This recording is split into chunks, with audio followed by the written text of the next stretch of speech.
ना अप्सरा को ऐसे डांस करते हुए कभी नहीं देखा है मतलब खुलुमबाय बयखौबो फिन खनसे गोदान भिडिअ बरायबाय लोगोफोर बे समाव नोंथांमोननि गेजेराव इन्डियान बेस्ट डेन्सारनि माखासे आपडेट लानानै फैदों थ' लोगोफोर नोंथांमोना बयबो मिथिखायो जोंनि बर'नि फिसा अप्सरा बर' थ' बिथाङा थांनाय जिथु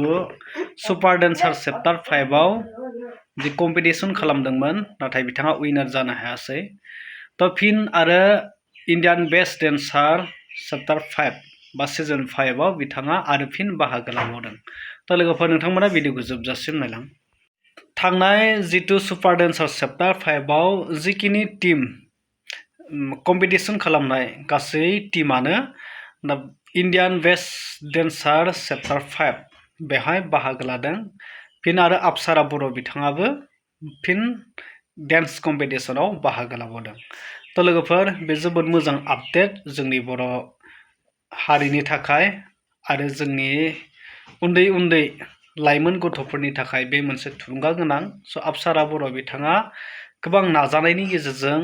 स' थांनाय जितु सुपार डेन्सार चेप्टार 5 आव उइनार जानो हायाखैब्लाबो जितु दानि इन्डियान बेस्ट डेन्सार चेप्टार 5 बा सिजन 5 आव बिथाङा जि बाहागो लादों थ' आसा खालामो बिथाङा सासे उइनार हिसाबै जाफुंसार जानो हायो थ' जों बेखौ आसा खालामो थ' लोगोफोर बे समाव नोंथांमोना नै ससे भिडिअ क्लिपखौ नाय दा बिथाङा फार्स्ट उइक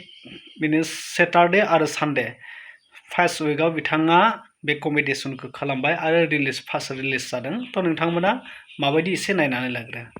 लोगोफोर थारैनो नोंथांमोना ससे भिडिअ क्लिपनि गेजेरजों मिथिबाय स' अप्सरा बर' बिथाङा बाहागो लादों थ' अप्सरा बर'नि बा इन्डियान बेस्ट डेन्सार एपिसडखौ नायनो थाखाय नोंथांमोना उइकलि सानडे आरो सेटारडे बेवहाय नोंथांमोना नायनो हागोन सनि एन्टारटेनमेन्ट टेलिभिजन आरो सनि लाइभ टिभिआव थ' अब्ला नोंथांमोना बेखौ मिथिबाय जे अप्सरा बर' बिथाङा थांनाय जितु सुपार डेन्सार चेप्टार 5 आव उइनार जानो हायासै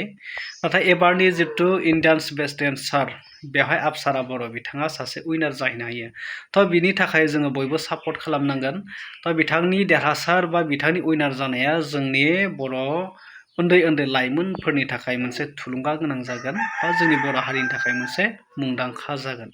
थ' बेखायनो जों बयबो खावलायबाय थ' फैबाय थानाय समाव अप्सरा बर' बिथाङा सासे उइनार हिसाबै जाहैनो हायो आरो बिथांनि जितु एपिसड जे कम्पिटिसन जोङो उइकलि नायबाय थानो हागोन आरो बिथांनि उइकलि नायबाय थानानै बिथांनि जोङो आपडेटफोरखौ मोनबाय थागोन बेखौ जोङो आसा खालामबाय थ' लोगोफोर बिनि सायाव नोंथांमोना मा कमेन्ट खालामनो सानो कमेन्ट खालामना फोरमायदो।